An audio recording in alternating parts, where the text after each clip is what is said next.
Hey guys, for those of you who don't know me, my name is Tristan Gibson. I'm 23 years old, 24 in a little over a month.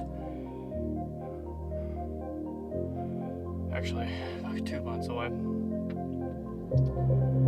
I have been trying to figure out for the last week what I'm going to do for the next 4 years. And the military has been a big consideration. And I'm not ready to enlist yet, but I've got a great feeling that before I turn 25, I will have enlisted, and I will likely be at boot camp for either the Navy or the Marines. I've already talked to a staff sergeant with the Marines. I wasn't feeling well yesterday, or a couple days ago actually, at this point. So I couldn't make it to MEPS to take the ASVAB or enlist. But besides just not feeling well and throwing up the day or the morning of when I was supposed to go to MEPS, I was uncertain of if I really wanted to. But the more I think about it now, the more I realize how much I might regret it not in the future. I am deeply considering it, not concerning.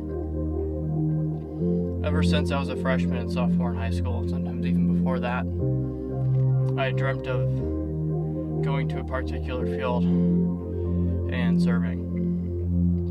I dreamt of making a career out of the military, but as I worked in EMS outside of high school and discovered reading personal development books and such, I, in the past, having employers try and micromanage me, I am not a fan of micromanagement. And I know the military is notorious for that just because it's the military, but I feel like at the same time, because I don't like it, it's exactly what I need to do. Like what Grant Cardone said when he was going through his early sales career, and even now he doesn't like sales, but how arrogant do you have to be to not do something you don't like? It's selfish. It's arrogant. I've got family situations, moving situations, family's health, that kind of hold me back at this point because I don't want to be away and then something happen to family. But I don't know how long this family member may live. It could be months, it could be years. And if it's years and more than 5, then there goes my chance for enlistment, and I don't want to miss that opportunity.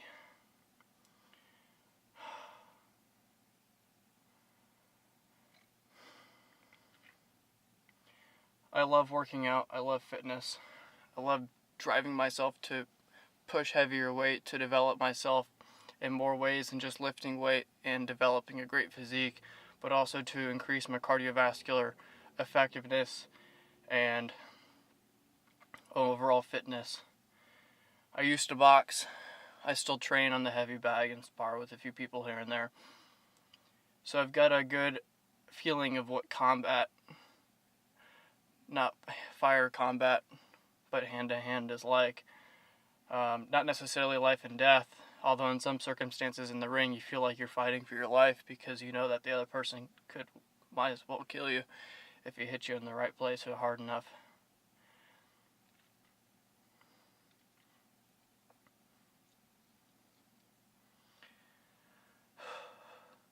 One of the biggest reasons I work out like I do is because I've been hurt and my heart hurts, or has hurt in the past immensely.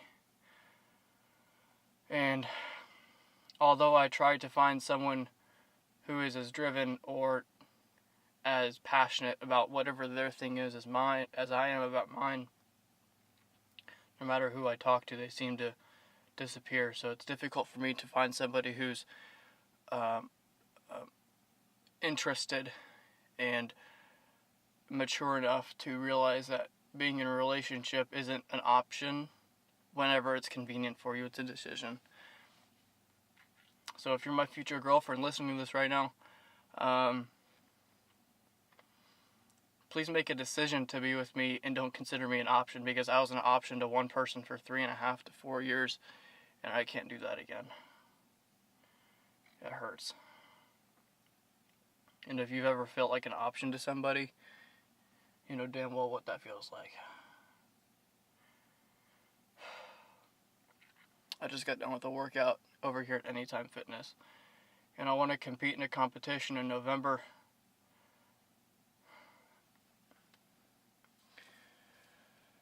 I'm just trying to figure out what I'm going to do. I've got many different passions: marketing, fitness, business, helping people. I want to try something new, and I feel like the military is truly it. I'm going to Texas in March for a preseason to a summer sales thing where I sell Terminex products door to door. I'm excited for that to happen. I was actually supposed to be there right now, but I passed the pitch too late and they couldn't get my plane ticket soon enough because it had skyrocketed because I was hesitant to do it or neglected to practice enough to get the confidence to pass the pitch. I'm not afraid of failure when it comes to sales. I've failed at sales before, and I know the effort it takes to really know a pitch now because I've practiced it enough and I've had the experience of failing over and over and over again. I worked for a company for 3 months and never made a single sale, and that hurt. I felt like a complete failure.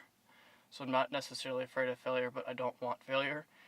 And so because of that, it's a motivator to push harder past everything that I've done or am going to do in my life. Even though on the other side of failure, there might be learning experiences. But if you don't have to fail, don't. Learn from other people's failures. Don't make your own because it's a setback. When it comes to relationships, I'm very picky about who I hang around, whether it's romantic or intimate or people I am friends with. I'm very, very picky. I don't want to be near people who are just, whoa, me, bullshit fuckers. Just like, I feel sorry for myself. Please feel sorry. I don't pity anybody. I don't feel sorry for anybody. People who get sick, like cancer, sometimes it's hereditary, completely not predicated on your habits or your health habits or whatever. But people who get themselves sick, whether it's like COPD or bronchitis or just not treating themselves well and taking care of their bodies, I don't feel sorry for them. And I don't want to be around them because they're all woe is me, feeling sorry for themselves and trying to drag other people down because misery loves company. So because of that, I'm incredibly picky about who I hang around, and I only want to be around people who are strong in mind and heart and spirit, religious or not. I'm not religious myself. I'm rather non-religious. I want to hang around people who build each other up and have a good base for themselves, because like my friend Devin said a while ago, it's like a Jenga tower. If you start with one small base and you start with another small base and you start to stack side by side, because you have small bases, it gets all wobbly when it starts to lean into each other and it's weak as fuck. Or it's wobbly as fuck and it falls over and you have no foundational support. So starting with a strong base for me and realizing who I really am and who I want, the people that I want to be around truly are, and that they have dreams and aspirations and goals that they want to succeed in and build off of is important. Because without those, you've got nothing to build for friendships or to make anything meaningful, whether in business or personal life.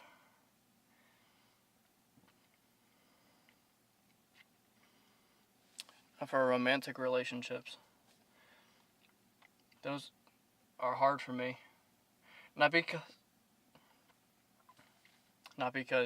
I'm just hard to get to know, because I'm an open book about a lot of things, but because my emotions get the best of me sometimes, especially when it comes to romance, and I tend to like people, and I've got a strong emotional side, so it's really hard for me just to not care about people who get close to me.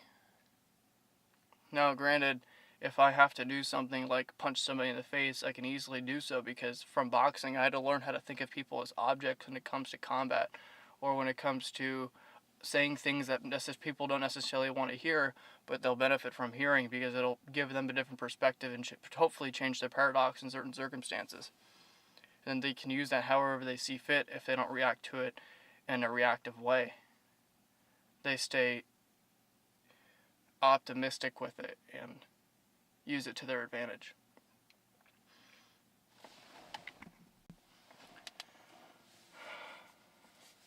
I had to restart my camera. I'm not perfect by any means. I chew tobacco. My sleep schedule's fucked. I don't eat enough sometimes. I sleep too much sometimes. I spend too much time watching YouTube. I neglect relationships with family on occasion. I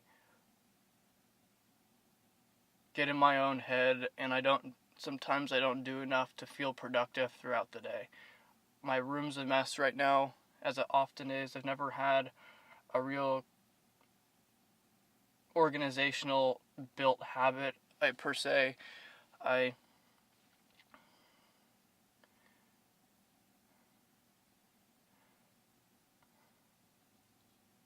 am freezing my ass off. It's like 20 degrees outside right now. My car's off.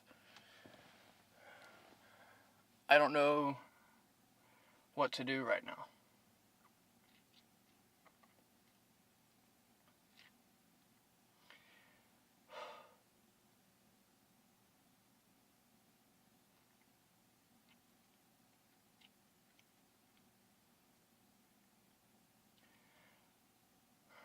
I want to enlist in the Navy or the Marines. I want to go infantry or special forces.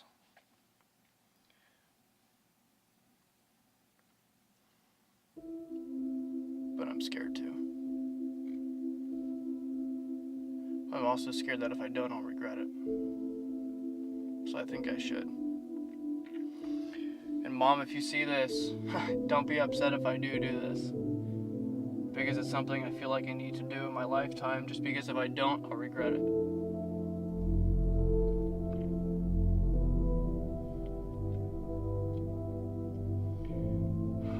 But what branch? I have a medical background and I deeply enjoy medicine, so maybe Navy is the proper option for me. But at the same time, Marines are combat, and they only have a few selections in different areas that I think I would enjoy, especially with infantry or scout sniper. But medicine is just a huge passion for me. Like, if I get into it and get into cardiac rhythms, even though I'm technically not supposed to know this stuff because I was an EMT, and if I were to see this in a monitor, I'd recognize it, but I can tell the difference between sinus and tachy. Then again, sinus rhythm is 60 beats per minute to 100, and the tachycardia is anything over 100 beats a minute. SVT is generally almost always diagnosed from 160 to and above, unless it's somebody who's actively exercising and they're in a endurance state, meaning that they're working for endurance purposes, or cardiovascular health and just sprinting or something. I can also get into SVT, or I already said SVT, but AFib, atrial fibrillation, little spasms in the atria, looks like multiple P waves going along the line. And at the same time, it becomes irregular, so you might skip a beat, you might get a couple extra back-to-back. Ventricular tachycardia can sometimes convert into torsades, although it's rare. And then from there, with torsades, you push magnesium. Like, I can get into this stuff because I worked with it. But I love it. If you have a sucking chest wound, throw down occlusive dressing, tape it on 3 sides so that air can burp out, but nothing can get back in under negative pressure. Or positive pressure, forget which term is correct there.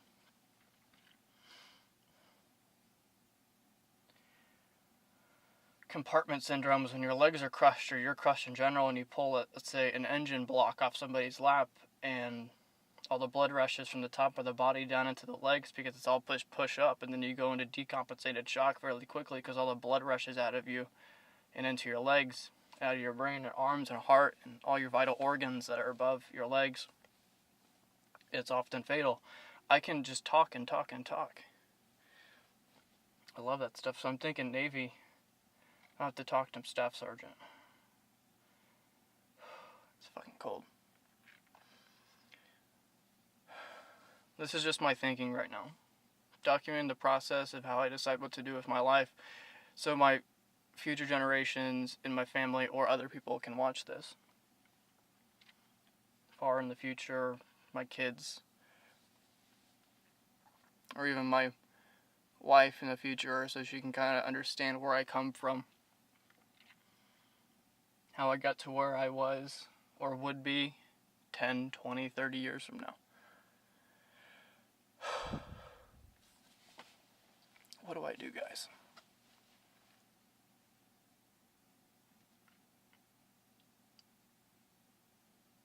I'm scared out of my mind.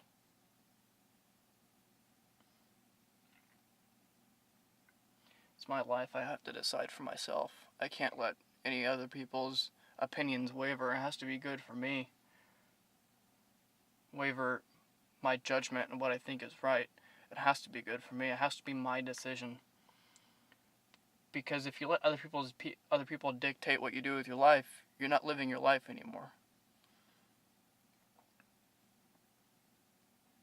That leads to unhappiness, and if it's your family doing it, it leads to hatred sometimes. Because then if you're not happy and you listen to them, it's their fault. I don't want to be hateful towards my family. Ever.